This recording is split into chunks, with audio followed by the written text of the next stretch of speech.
Orden y progreso, o mejor dicho, órdenes y ascenso. El ministro de Justicia de Brasil está entre la espada y la pared. Las revelaciones de un medio local le señalan de haber apartado a Lula da Silva de la carrera presidencial que casualmente ganó Bolsonaro. De nuevo la corrupción, de nuevo Lava Jato a la sombra de Brasil, del Brasil de Bolsonaro.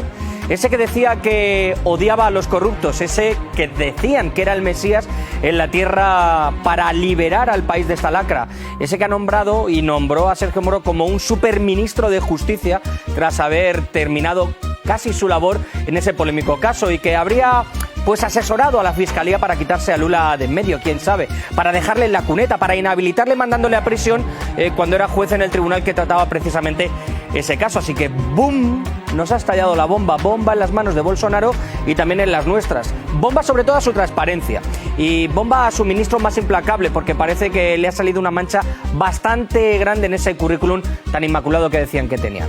¿Cómo están? Bienvenidos. Hoy aquí en el Zoom vamos a hablar de las cloacas brasileñas, donde la peste del tráfico de influencias o donde los intereses políticos parece que siguen desprendiendo un hedor que impregna las instituciones judiciales y que podría llegar hasta el Palacio Presidencial. Cuidado.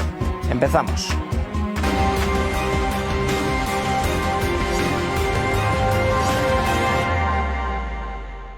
Vamos a dejar algo muy claro. Se oye mucho sobre la estrategia de investigación del juez Moro. No la tengo. Las personas que investigan o que deciden qué hacer son el fiscal público y la policía.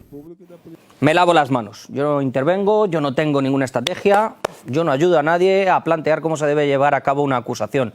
Ya lo han escuchado, es el mensaje de Sergio Moro, el que fuera el juez del caso Lava Jato, con decenas de implicados y presuntos sospechosos, entre los que destacaba el expresidente brasileño Lula da Silva, que terminó con esta sentencia. La Fiscalía Federal acusa al señor Luis Ignacio Lula da Silva como dirigente principal del esquema de corrupción descubierto durante la operación Lava Jato. El fiscal Dallagnol, una figura controvertida porque siempre se había sospechado de que ambos, tanto él como Moro, habían trabajado juntos como equipo, pero nunca se sabía, está en el punto de mira. Había algunas dudas de que el señor Moro habría podido guiar, ayudar, le habría mostrado el camino más fácil a este procurador, como denominan en Brasil, para llevar a cabo esta acusación, porque, amigos, se acercaban las elecciones y Lula podía ser peligroso para los intereses del que fuera candidato, y eso y el presidente Bolsonaro. ¿Por qué? Porque las encuestas daban como ganador a Lula en los comicios en los que no pudo participar por haber ido a prisión. Creo que lo van cogiendo. Por supuesto que Moro defiende que fue imparcial, que fue muy imparcial, neutro, ¿no? Ya lo han escuchado al inicio del programa, porque de sobra sabe que una actuación coordinada entre el juez y el Ministerio Público fuera de las audiencias y autos vulnera el principio de imparcialidad, esa que dice que tuvo, que está recogido en la Constitución y en el Código de Ética de la Magistratura, pero ahora se enfrenta incluso a la petición del Colegio de Abogados de Brasil de ser suspendido de su cargo, al igual que otros fiscales involucrados. No se puede obviar, sin embargo, la gravedad de los hechos, lo que demanda plena investigación imparcial y exenta, en la medida en que estos involucran a miembros del Ministerio Público Federal, a un exmiembro del Poder Judicial y la posible relación de promiscuidad en la conducción de acciones penales en el marco de la Operación Lava Jato. En este marco se recomienda que los involucrados se aparten de los cargos públicos que ocupan, especialmente para que las investigaciones transcurran sin ninguna sospecha. Las revelaciones del medio de Intercept, aquí le tengo a mi espalda, cuya fuente de la filtración no ha sido revelada, han dejado en evidencia esa narrativa de que en el caso Lava Jato se llevara la imparcialidad y la igualdad, ¿no? Y que no hubiera ninguna coordinación entre precisamente ese juez, el juez Moro, y los fiscales que llevaron a cabo esa acusación para el encarcelamiento de Lula. Lo que pasa es que ahora debe ser que la ley, o quizá la Constitución, han debido cambiar y que este tipo de autoridades jurídicas, sí que pueden hablar en este proceso con otras personas. Debe ser que el señor Moro ahora escribe unas normas a su medida. Yo hablo con el fiscal, hablo con los abogados, hablo con la policía. Es algo normal. Todo de lo más normal, de lo más normal. Así que, además de estas publicaciones, de esos mensajes de textos, de las conversaciones, lo importante ahora es matar al mensajero. Es decir, se lo voy a explicar, que se olvide la irregularidad que se ha podido cometer eventualmente pasándose por alto la Carta Magna, por ejemplo, y que se persiga a aquellos que han logrado esos supuestos mensajes. Al menos para el actual ministro de Justicia y para el hijo del presidente Bolsonaro es lo más importante. Olvidemos si ha habido un proceso dirigido. Debemos saber quién ha escuchado que estábamos, eso sí, haciendo trampas. No, esas acusaciones publicadas por The Intercept no son ciertas y su origen está vinculado a un ataque criminal. Incluso no reconociendo la fiabilidad de los mensajes difundidos, admitimos que pueden resultar incómodos para algunas personas y lo sentimos profundamente. En realidad me manifesté ayer. No vi nada especial en los mensajes. Hubo una invasión delictiva de los celulares de los fiscales. Para mí es un hecho bastante grave esa invasión y esa divulgación. Y en cuanto al contenido, en lo que respecta a mi persona, no vi nada del otro mundo. Lo que le ha impactado mucho a la gente es cómo se trata con normalidad la invasión del celular de un ministro, de fiscales y de periodistas por parte de un hacker para que se publiquen en determinados periódicos el fruto de esos crímenes, los mensajes vacíos. ¿A quién le sirve este tipo de prensa? Pues ya lo han visto, se persigue a quien ha conseguido esos mensajes. Desde luego que si se ha escuchado de forma ilegal se debe investigar y perseguir a la o las personas que lo hayan hecho así, ¿no? Pero eso no nos debe distraer tampoco, disipar del verdadero horizonte que nosotros, que el de esa confabulación, que de ese compadreo que ha llevado a cabo pues tanto el Ministerio Fiscal como el juez y que ha llevado a un inocente a la cárcel. Y lo que es más importante, ha llevado al que podía ser hoy quizá el presidente de Brasil. Tanto habría sido intentado ese boicot de la carrera electoral de Lula da Silva mediante esas artimañas que una de las revelaciones de Interceptor dice que el 28 de septiembre del 2018, a menos de 10 días para la primera vuelta de las elecciones, ojo, un juez de la Corte Suprema sí que autorizó a Lula, entonces que ya estaba condenado, cuidado también a 12 años de prisión por corrupción, a dar entrevistas a medios, algo pues que fue muy comentado entre los implicados en estas escuchas, ¿no?, con los mensajes. Y casualidades de la vida o no, el Partido Novo presentaba un recurso al que un juez reaccionó dictando una medida cautelar mediante la cual se prohibía a Lula dar entrevistas. Y hay que decirlo, las entrevistas son un medio muy usado en Brasil para captar los votos de los indecisos. Así que, como ven, parece que todo huele un poco mal.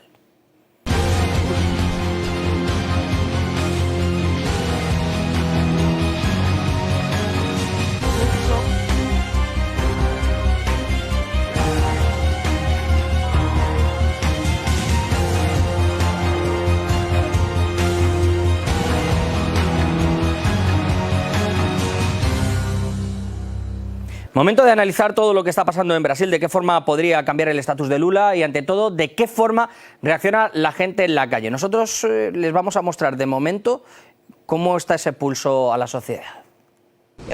Creo que es una sorpresa porque un juez debe ser imparcial. Yo tenía una imagen diferente de Sergio Moro como juez y ahora estoy totalmente sorprendida. El pueblo está interesado en saber qué es lo que ocurrió realmente en los bastidores de la Operación Lava Jato.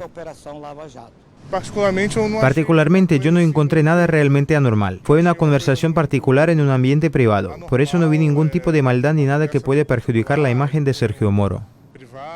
Bueno, pues ahora sí, habiendo escuchado a los brasileños, como han visto que se dividen, indignación, incertidumbre, algunos están a favor, otros en contra de investigar lo que ha pasado, la preocupación por cómo alguien también puede hacerse con las comunicaciones de los miembros del Cuerpo Judicial Nacional, pues vamos a empezar nuestra charla. Estamos en las redes sociales, va a aparecer ahora mismo en sus pantallas, ya saben en las que estamos, y para ello contamos hoy con Ariel Goldstein, autor del libro Bolsonaro, la democracia de Brasil en peligro, y con el abogado Enrique Santiago Romero, quien también es diputado en las Cortes Nacionales de España por Unidas Podemos e Izquierda Unida. Muchísimas gracias a ambos por estar con nosotros. Ariel, Enrique, voy a empezar por Ariel, por el impacto que ha tenido en el tema de Latinoamérica. Parece que todo sigue como una cadena bastante clara. Lula se presenta, es favorito como candidato, se le incriminan esos crímenes, se le quita de la carrera electoral, Bolsonaro presidente, y de repente el juez Moro se transforma en este superministro de Defensa. Parece de película, pero así ha sido. Ariel. Bueno, sí, efectivamente, esto no vendría a sorprender a demasiadas personas, porque los que veníamos siguiendo la actualidad brasileña y una serie de acciones que había tomado el juez Sergio Moro desde Curitiba cuando era el director de la Operación Lava Jato, percibíamos que si bien la mayoría de los políticos de Brasil cayeron, los más importantes, en las redes de Lava Jato y terminaron presos, había un especial éncono, una animadversión con respecto al Partido de los Trabajadores. Por ejemplo, que el juez Sergio Moro liberó los audios a la cadena Globo, que fueron decisivos para que caiga el gobierno de Dilma Rousseff, ¿no?, cuando Lula iba a asumir la jefatura de gabinete. Por ejemplo, que el juez Sergio Moro liberó los testimonios de Antonio Palocci, el exministro de Economía, para incidir en la elección.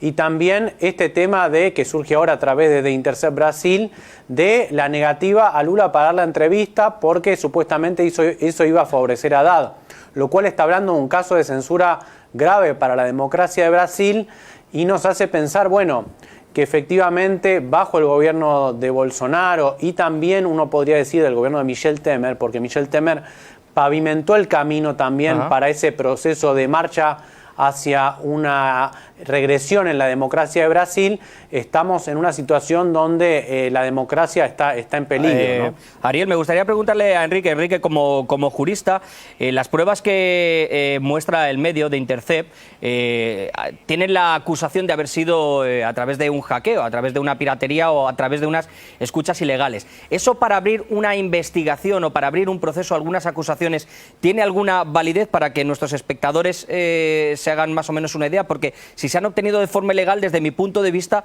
creo que no valdrían ahora mismo para nada. Bueno, eso depende del sistema procesal de cada país. Efectivamente hay teorías que dicen que las pruebas obtenidas ilícitamente son pruebas que no pueden tenerse en consideración en un proceso, pero ese no es el caso. Lo que esto ha puesto de manifiesto es que ha habido toda una operación fraudulenta, de fraude procesal y una cadena de prevaricaciones judiciales una detrás de otra para apartar al Partido del Trabajo, al candidato Lula da Silva de la carrera presidencial en Brasil y para inhabilitarlo políticamente. Si para inhabilitarlo hacía falta meterlo en prisión, pues se le metía en prisión. Es decir, así una operación, lo que se denomina lawfare, de guerra jurídica de manual. Igual que en su momento se hizo contra Cristina Kirchner o contra el presidente Correa en Ecuador, o como previamente se hizo contra Dilma Rousseff en Brasil, o como se ha estado haciendo y continúa haciéndose contra el dirigente de la izquierda colombiana Jesús Santrich en Colombia. Ahora mismo, Ariel, la situación en la que se encuentra Bolsonaro, sabemos que ha tenido reuniones con Moro, es bastante delicada. Es decir, un cargo al que él le ha dado casi unos poderes plenipotenciarios en cuanto a la seguridad, en cuanto a la justicia, que es una de las carteras más fuertes por las que apostaba Jair Bolsonaro en su carrera electoral, se ve manchado por algo que él mismo repudiaba, que era ese tráfico de influencias o esa corrupción, en este caso una prevaricación a nivel judicial. Así que Bolsonaro un poco ahora mismo en la cuerda por, digamos, uno de sus hombres más fuertes.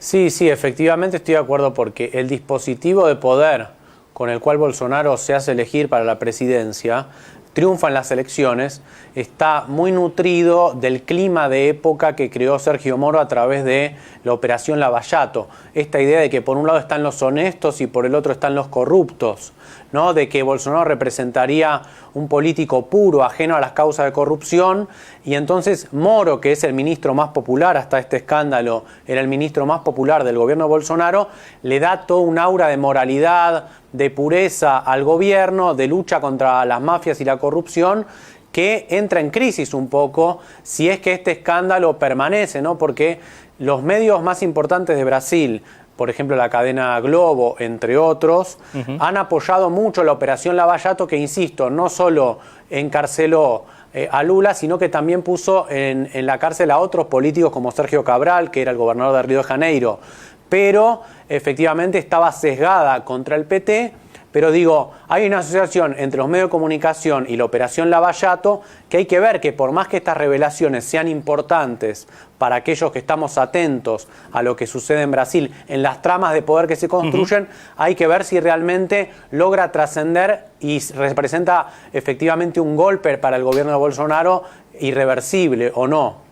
Enrique, me gustaría un poco seguir indagando un poco en este proceso judicial, porque quizá muchas de las personas que nos están viendo no lo puedan controlar. Lo que habría hecho por encima, digamos, de la ley o fuera de la ley el señor Moro sería el haber coordinado con la Fiscalía la acusación, cómo debería haber ido la acusación para que se adelantara ese proceso, digamos, judicial e incriminar al señor Lula da Silva, lo cual, haciéndolo fuera de los autos, digamos, de las reuniones que tengan para desarrollar ese juicio es algo ilegal.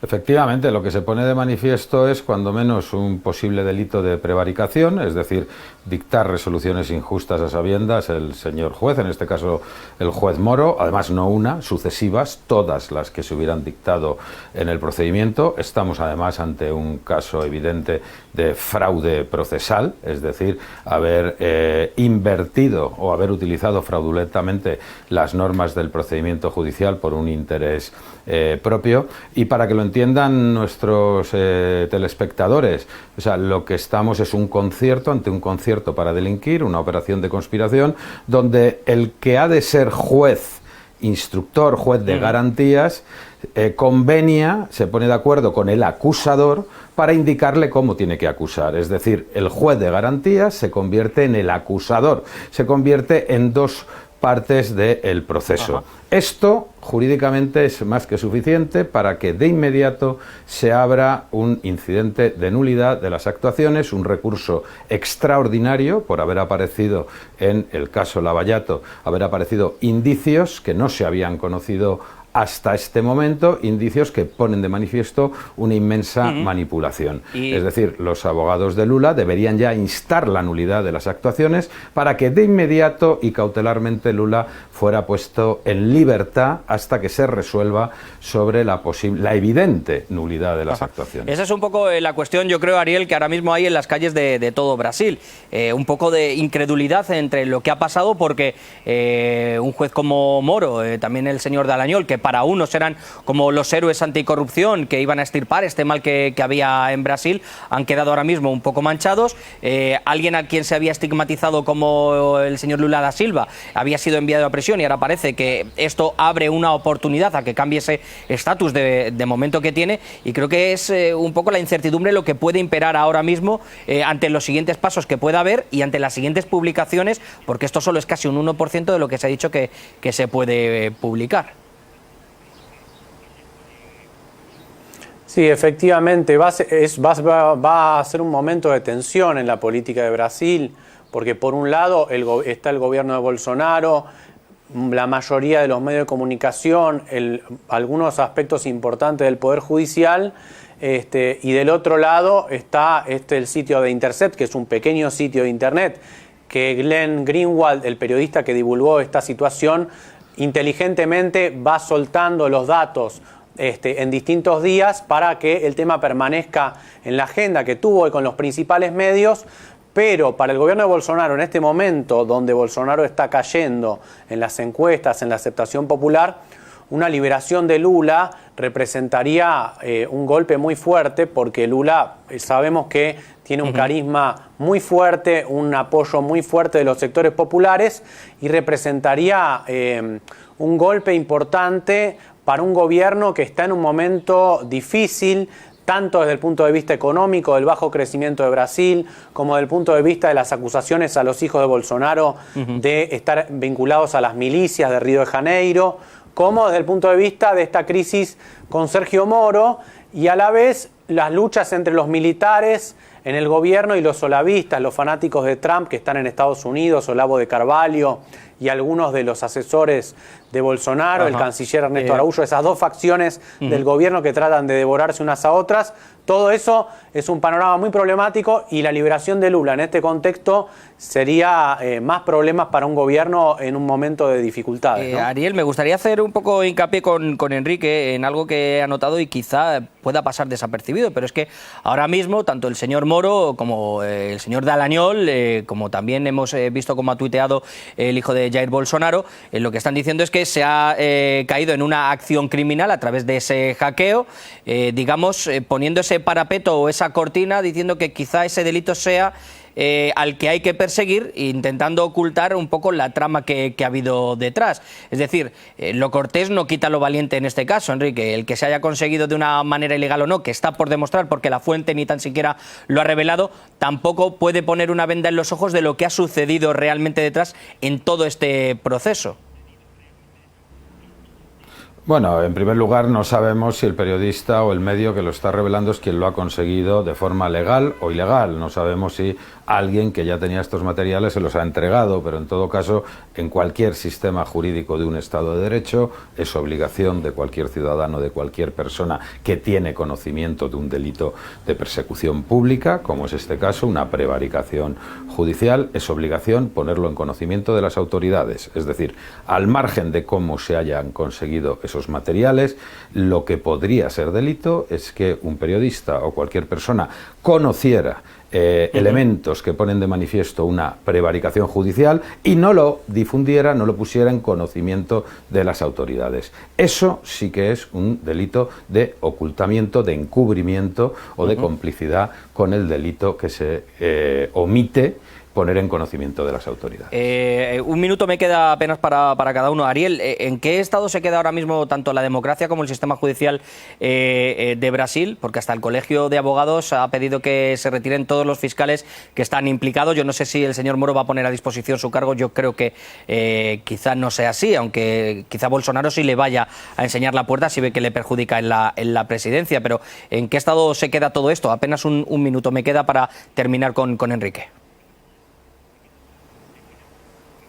Bueno, creo que se abre una lucha muy fuerte en el Poder Judicial entre Moro, por ejemplo, y Gilmar Méndez y Celso Di Mello, importantes miembros del Supremo Tribunal Federal, sobre qué significa esto. Entonces, algunos van a querer desplazar a Moro y Moro va a querer resistir en el cargo como ministro de Justicia.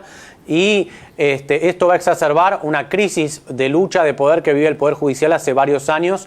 Entonces habrá que ver el próximo capítulo para ver cómo sigue, pero sin duda va a haber muchas tensiones en Brasil. Y Enrique, ahora mismo a nivel judicial, nos decías que inmediatamente los abogados de Lula da Silva debían tomar cartas en el asunto, se debía abrir un proceso. ¿Cuáles son las posibilidades que puede manejar o las cartas que puede jugar la defensa del expresidente, y si podríamos estar de nuevo hasta que se revisara ese proceso, ese caso de Lava Jato, viendo cómo se ha procedido por parte de la Fiscalía y del propio juez que debía impartir justicia en todo este proceso?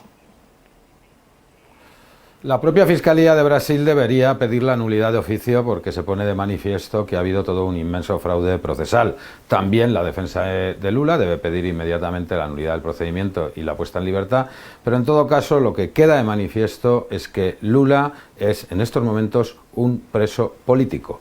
Y esto ha sido puesto de manifiesto, ha sido denunciado desde hace meses por las más importantes asociaciones jurídicas internacionales, empezando por la Asociación Internacional de Juristas Demócratas. Esto ha sido planteado en el Consejo de Derechos Humanos de las Naciones Unidas y en innumerables organizaciones sociales de derechos humanos. Es decir, el encarcelamiento de Lula reúne todos los requisitos que el Consejo de Europa establece para definir quién es prisionero político, quién debe ser considerado prisionero político, atendiendo a la persecución política que ha sufrido y a la intencionalidad política de esa persecución, como ha sido en este caso, evidentemente para evitar lo que era obvio. Todas las encuestas ponían de manifiesto que Lula da Silva era el candidato más valorado y con más intención de voto, a mucha distancia del que ahora es el presidente, el ultraderechista e ignorante, como él mismo ha declarado en materia económica, el señor Bolsonaro. Es decir, Lula, y es lo más importante, con esto queda de manifiesto que es un preso político, y un Estado que se dice de derecho no puede tener presos políticos, con lo cual procede la inmediata libertad de Lula. Pues Enrique, Ariel, muchísimas gracias por haber estado con nosotros. Vemos que hoy Brasil está conmocionado, el mundo yo creo que está conmocionado por este caso. Veremos qué pasos a nivel judicial se toma y también qué pasos da el Ejecutivo de Bolsonaro, que de momento guarda silencio. Esperemos algún tuit como nos tiene acostumbrados o quizá algún anuncio en los próximos días. Gracias por haber estado con nosotros, espero volver a contar con vosotros aquí en el Zoom. Termino el programa de hoy, la verdad, con un sabor un poco agridulce, porque por un lado sí que me alegra saber que se puede haber descubierto un proceso como este en el que los corruptos, los que usan su cargo para manejar el destino de un país pues de forma ilícita, se quedan, si me permiten, con las vergüenzas al aire. Me alegra saber que ahora todos tienen un cerco a sus acciones y un dedo acusador, ese mismo dedo que ellos han usado para incriminar a Lula, para incriminarlo quizá sin ser culpable, alegando ese pisito, decían, ese triplex que tenía en una playa y pillar algunas coimas, ¿no? Alegre porque, de nuevo, un medio, un periodista, ha sido el que lo ha sacado a la luz, pero me voy también disgustado, y se lo hago saber, por no saber si esas revelaciones han sido a través de un hackeo, si se han obtenido de una forma ilegal, porque eso, la verdad, que no va a condenar a los que han actuado en la sombra, a los fiscales y al superministro Moro. Y lo peor de todo esto es que ustedes y yo nos quedaremos sin saber qué habría pasado si Lula da Silva hubiera participado en esas elecciones, qué habría pasado si no hubiera ido preso por un delito que, repito, quizá no cometió. Habría que juzgarle de nuevo, ¿no? Me queda la esperanza de saber que algún día la verdad y la justicia se van a imponer en todo lo que rodea a Brasil. Si Bolsonaro fuera un hombre justo y transparente, como ha dicho, seguramente sería el primero que extirpase de su gobierno a Moro con estas sospechas, ¿no? De enterarse que ha sido cierta pues esa culpa, ¿no? Esa manera de haber actuado de corrupción, ¿no? Pero es que Moro fue el hombre que le catapultó a la victoria. Vamos a ver qué sucede con Lula, ¿no? Y recemos, o al menos imploremos, para que Brasil, pues de una vez por todas, quede limpia de esas tramas que dejan a instituciones a la altura del betún, aumentando sobre todo la desconfianza de la gente, que está necesitada de soluciones reales, de paz social y de transparencia gubernamental. Lo dice su bandera: orden y progreso. Nosotros nos marchamos. Dejen sus mensajes. Chao.